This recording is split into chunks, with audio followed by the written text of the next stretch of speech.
when working on a larger stage. He breaks the undergraduate mold in several ways. He's 34 years old. He's the former owner of a small contracting firm that won the Foster School's Minority Business of the Year award. And then there's his vision. This is what he wrote in his Carlson application. My goal in life is to write a new socioeconomic system for the entire world that is environmentally sound, socially just, and equitable for all, and to see it implemented before the day I die. There are a couple of words that come to mind in thinking about Michael. Impatient, also audacious, the word, by the way, that Barack Obama chose for the title of his memoir. Michael landed at the UW at a time that seems tailor-made for his talents. It is a time when this university is engaged in an important and essential conversation about race and equality.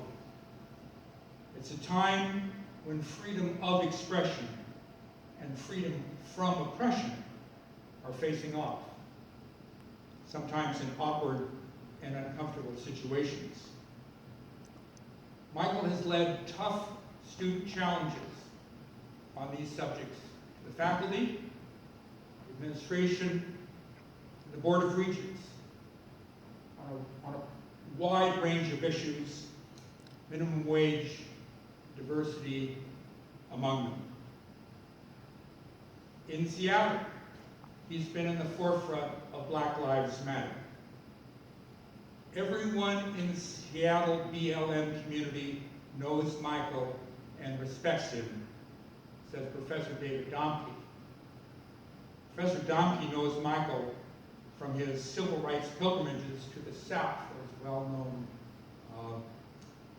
trips that Professor Domke has organized. He's invited Michael to be part of the leadership team on the pilgrimage this fall. Not to forget the classroom, where Michael is a double major in history and philosophy. I could go on at length, but I've been strictly limited to 3 minutes.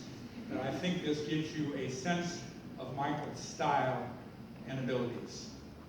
I'll summarize with a few words from one of the letters that came with his award application.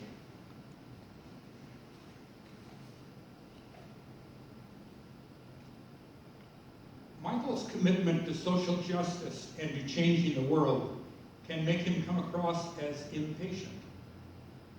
There has been more than once when he's tried my patience, and when I wish he'd acknowledge progress instead of unrelentingly pushing for more and faster action. But he does push and prod us, and it leads to our getting more done. The world needs Michaels, and despite uncomfortable moments, I can say without question, our world is better off with him. I came from the president of the university, Anna Marie Gauci.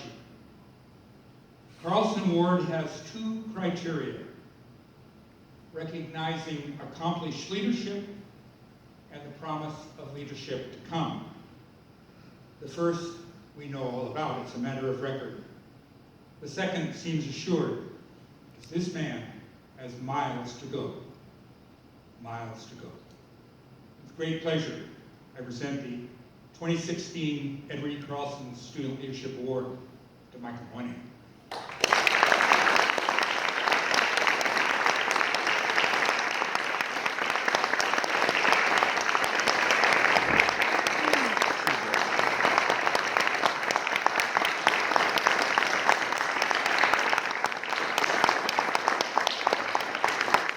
I get 3 minutes, you get 3 minutes.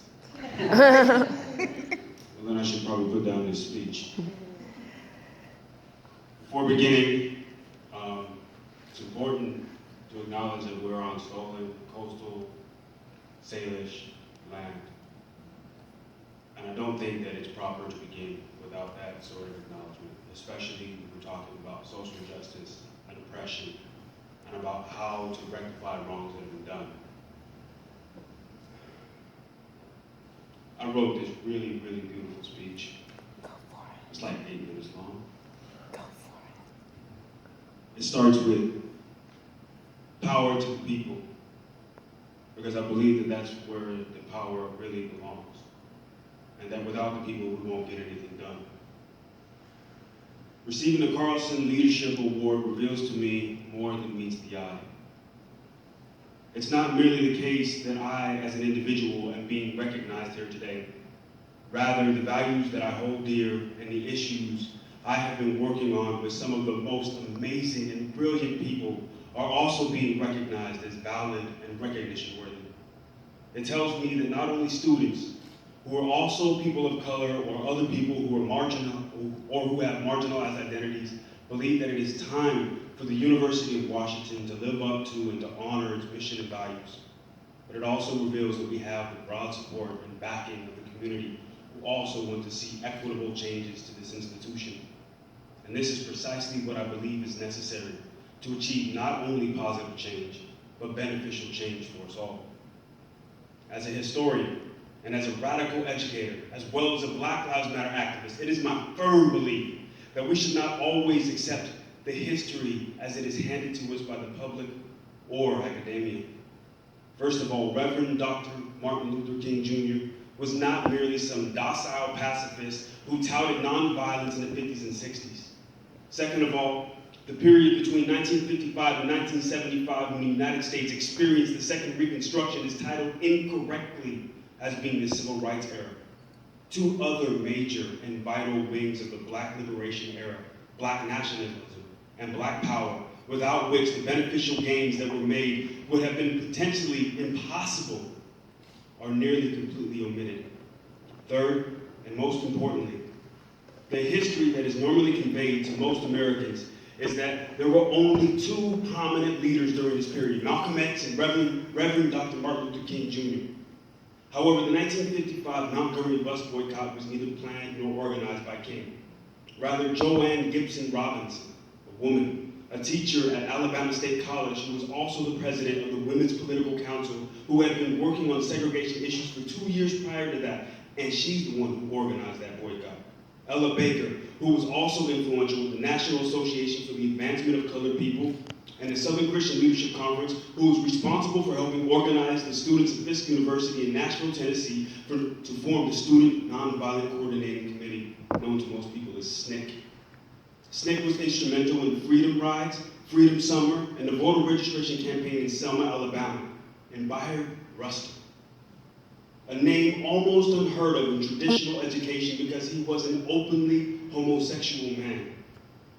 However, he had been working with the Fellowship of Reconciliation since the early 1940s. He instructed King in 1955 that nonviolence was more than a strategy, but also a way of life, and was instrumental in the strategizing and organizing of nearly every single civil rights demonstration during that period, including the March on Washington in 1963. This brief overview is not meant to invisibilize the efforts of people like Bob Moses, John Lewis, Assata Shakur, Fred Hampton, Fannie Lou Hamer, Kathleen and Eldridge Cleaver, Medgar Evers, Ann Moody, or the countless teachers, lawyers, sharecroppers, carpenters, and civilians who contributed and protected each other.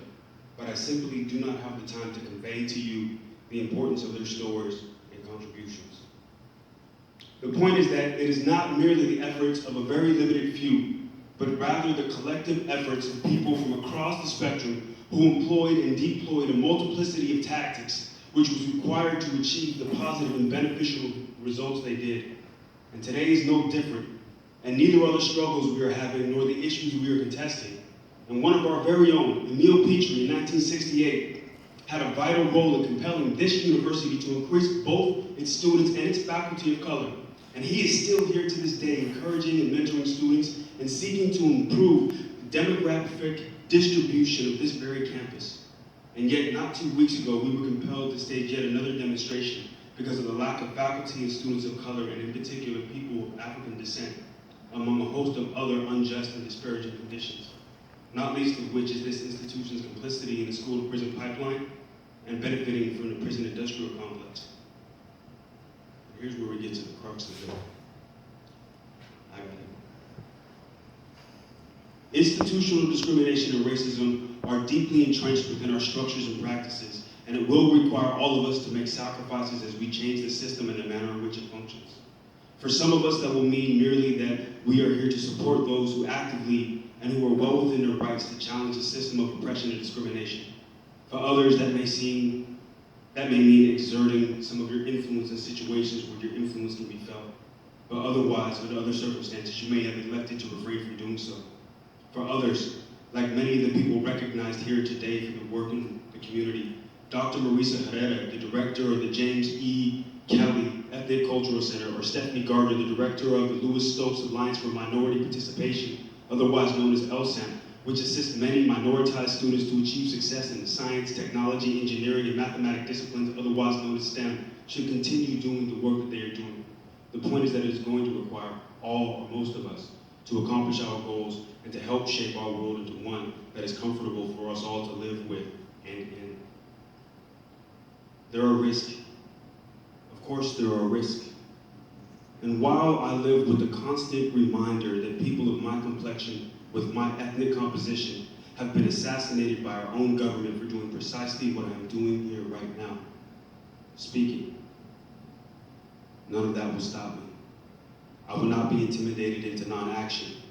I will not be silenced. I will not submit to coercion, and I will not be bought off. I will stand on the side of justice, equity, equality, and liberation with my fist held high. And I will trudge into the trenches with my sisters and brothers routing out evil and injustice once it sprouts. I never thought an award like this would be presented to me, least of all from an institution like the University of Washington.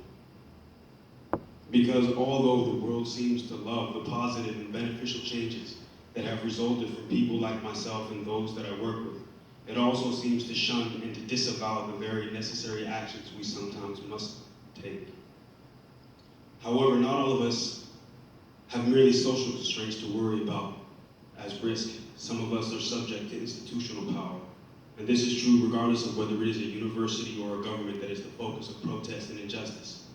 However, it is these threats that most concern me because it questions our ability to provide security for ourselves and our families, and that kind of power can be utilized as a coercive force that silences people into abject conformity and adaptive preferences. And this is why it is vital that we stand together applying our skills and positions multilaterally with a multiplicity of tactics to achieve both positive and beneficial change for all of our people. So I encourage and I implore you all to not sit idly by while injustice occurs to anyone, anywhere. Because as Reverend Dr. Martin Luther King Jr. said, an injustice anywhere is a threat to justice anywhere. Receiving this award and what was required for this to come about shows me and reveals that a broad cross-section of people from across the spectrum want to both see and feel positive change and are making a declaration in support of the work that we are doing. And lastly, and I believe you with this because it guides my actions and comes from a person I hold in the highest regard as a warrior and as an advocate for the cause of justice and equity, Assata Shakur. It is our duty to fight for our freedom. It is our duty to win. We must love each other, to support each other. We have nothing to lose but our chains.